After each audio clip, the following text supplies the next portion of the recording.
Frankie C here. Welcome to the Column Live. I'm here with my special guest, Michael Musto. So, Michael, what's going on? Just came from the special school. Oh, yeah? Yeah, I'm happy to be here in my old neighborhood. I'm happy to be anywhere, actually. But I am Italian. People think I'm Jewish. You could probably be both, but I'm not. Who knew? I act Jewish, whatever that means. I knew. That's a stereotype. What's your first question? My first question is... I'm getting nervous. Let's cut to the chase. How do you feel about gay life in New York City in 2016? I think it's great, and I'm not one of those older gays who puts down the young generation. I think they're smarter and savvier than ever. They have more knowledge at their fingertips. Yeah, they behave stupidly at times, but that's what you're supposed to do when you're young. And my main regret for the younger kids is they don't really know about the gay nightlife of the past and how incredible it was, whether it was Studio 54 in the 70s, which was a mixed crowd, and was the ultimate disco, or Paradise Garage, Saint, you name it. That's kind of on the wane now. It's more about the little bars where, you sit around and watch a drag show, which is fine. But I wish people who were glued to their phones knew about the glories of nightclubs that I experienced. And, well, since you talked about drag, your thoughts on drag then and now? Well, that's the word you're calling right now. There you go. Saying, vote for me, vote for me. I think drag is better than ever. I mean, it used to be underground and subversive. It's not anymore. It's a household name now. But that still allows for a diversity of drag queens like we've never seen. You see the ones going for Hollywood realness, you see the ones going for clown, the ones who are performance artists, the ones who can sing live. And I think out of the whole group of drag queens that we have in New York alone, you're gonna find 3 or 4 good shows a night to go and see and get some beauty tips from. But has the art of drag changed? Was the bar raised or lowered? It's not raised or lowered, but it's changed. In the old days, there's a movie called The Queen, which is a documentary about a 1967 beauty pageant of drag queens at Town Hall. Have you ever seen it? No. Check it out. It's called The Queen. It's on YouTube.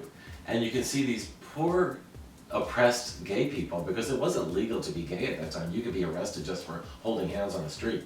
But they would escape into beautiful gowns and tasteful bathing suits. And it was all Hollywood glamour. It was all fantasy life of, tabloid magazines come to life.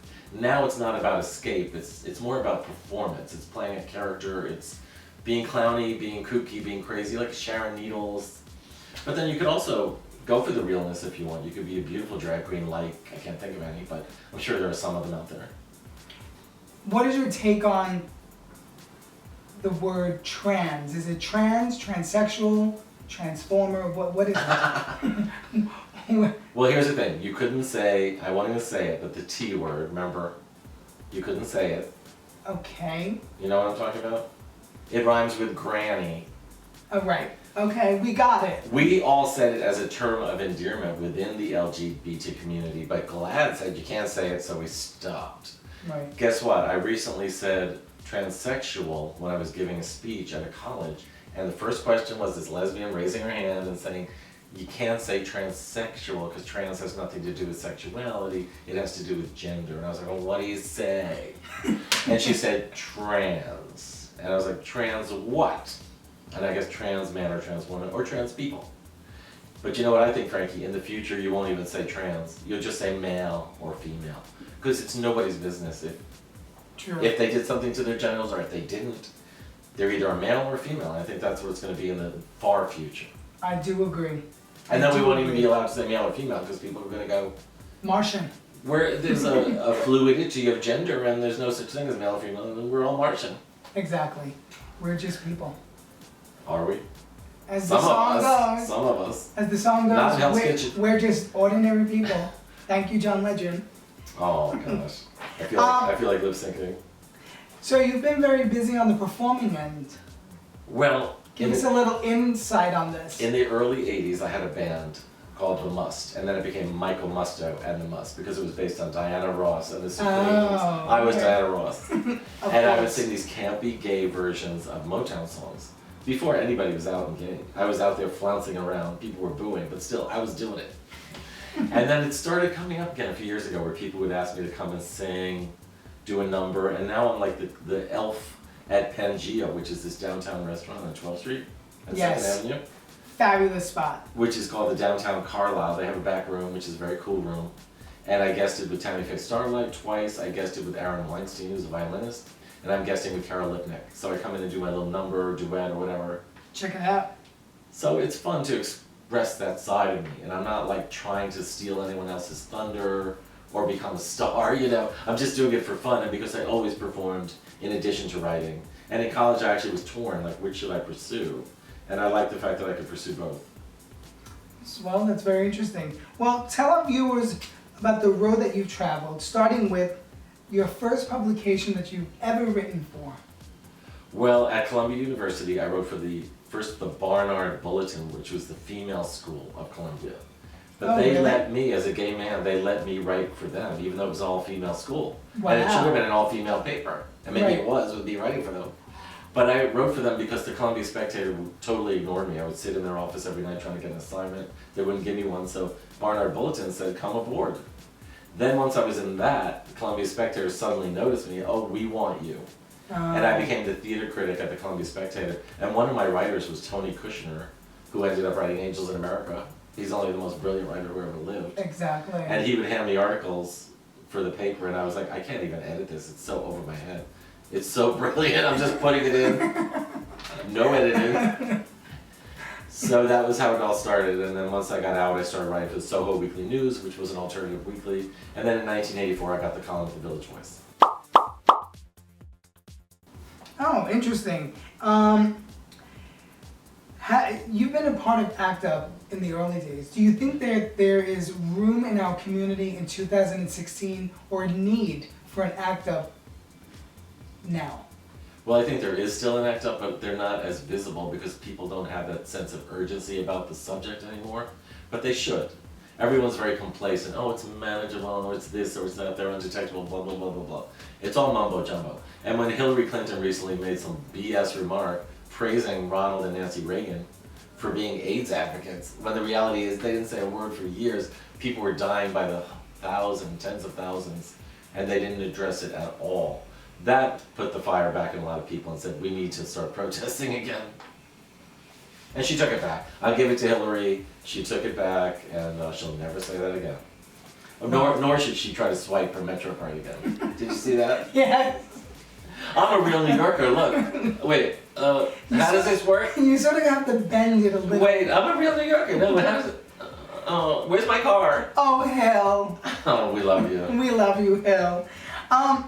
So, how are the acting gigs going? Because I know that you've been working throughout the years on many acting scenes. Well, Then, now, and where are we going? it's fun because now I'm in this independent movie called Vampire Bikers 3, because it's the third of a trilogy, like The Godfather. But it's Okay. actually, I'm sure it's better. But it's a very odd little thing where I play Hedda Hopper, the gossip columnist, but as a zombie vampire. Okay. And that's never been done. Because Helen Mirren played Hedda Hopper in Trumbo, Tilda Swinton played basically Hedda Hopper in the Coen Brothers, but I'm doing it as a zombie vampire. But no one could play Hedda like Michael Musto. Thank you. Thank you. I am Hedda, basically the new Hedda. I wear funny hats and I write gossip. But So- also on the Logo show, Cocktails and Classics, we do a segment called Acting Out, where we actually act out scenes from the movies. And I did one Fabulous. recently with Michael Urie where he was in the wheelchair. I won't give it away, but it was from Whatever Happened to Baby Jane. And I really could cross that off my bucket list because I always wanted to do that scene.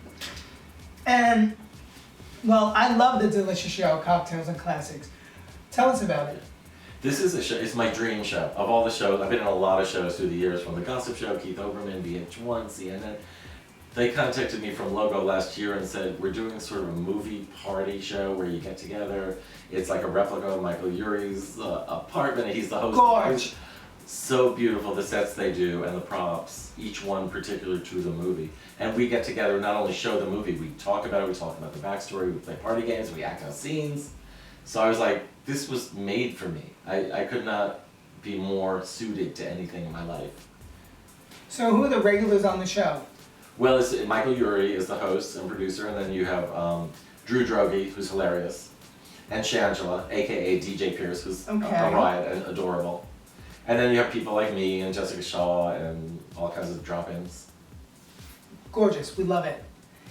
As we do Michael Urie and DJ Pierce, aka Shangela, and Drew Druggy. Drew Druggy. Gorge, love it, check it out. On your journey throughout, you've met a lot of wild, funny, and insane people. Give us a few stories on that.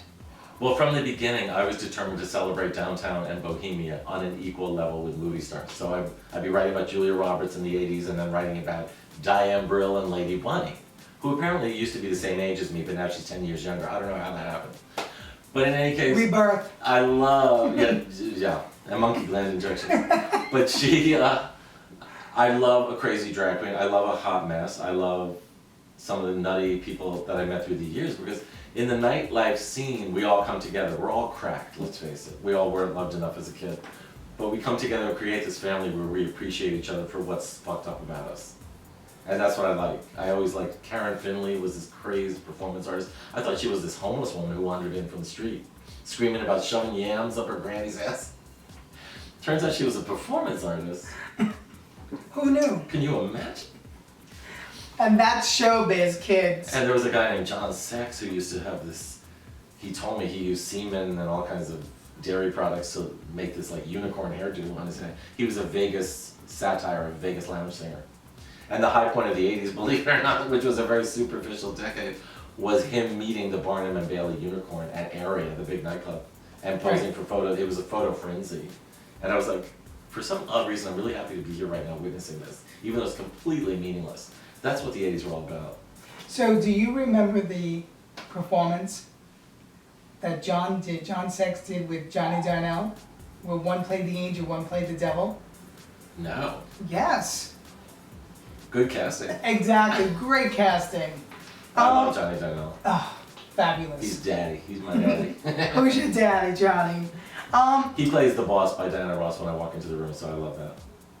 Like, that's my song. You know, that's very true. And when I go into Marie's Crisis, the piano player plays another 100 people from company when he spots me. I walk in, another 100 people. I have to give him $1. You know.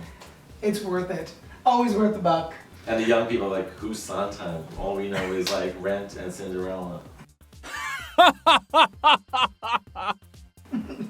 Where can our readers read about Michael Musto and his works? I have a weekly column on out.com called Musto the Musical. I have a column in every issue of The Advocate called Michael Musto's Icons. I have a weekly blog on Paper Magazine's website, papermag.com.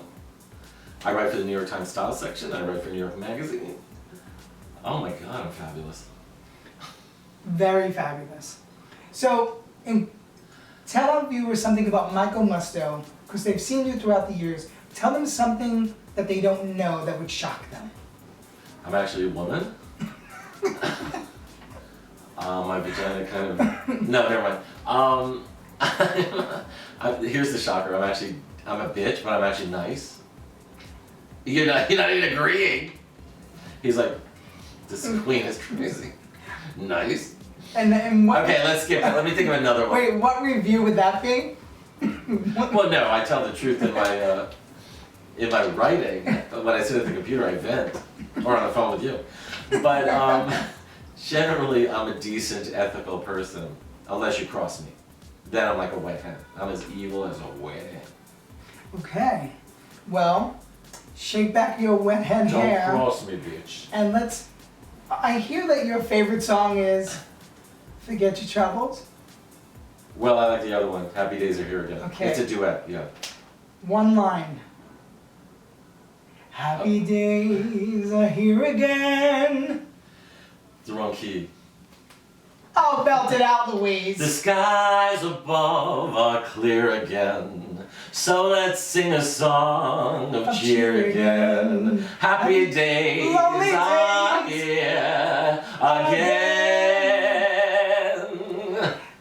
There you go. Good night. So, Oh, we're not finished. Michael, thank you so much for that Shirley Temple song. I'm doing, I got You Babe with Carol Lipnick, and I said to her, can I do the Cher part? And she's like, sure. I didn't tell her because it's a way better part. You know? Yes. And when I'm sad, you're a clown. You have to do lots of this. And do So you much think, better do than you the think Sonny that Bono. could she handle that role? She could. She's amazing, but I got it. She's got to play Sonny. It was either she gave it to you or she gets locked in the broom closet. I got you, babe. I got you, babe. Like the scene in Lucy, I Love Lucy. Oh, which to me is like Shakespeare. In the dark park. Dark. You're right the first time. So, well, this is Frankie C with my special guest, Michael Musto. You're watching the column live.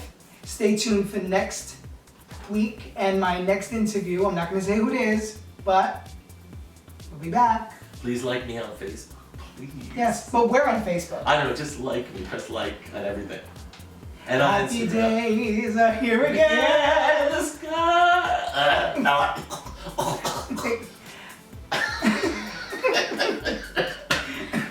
But we really do sing. Oh yeah. Once I've warmed up, Exactly. it's really amazing. It's Yes, like Maria Callas. we can belt. So, Oh. that being said, I'm Frankie C, your host with the column live. Talk to you soon. Big hugs. Ciao, ciao.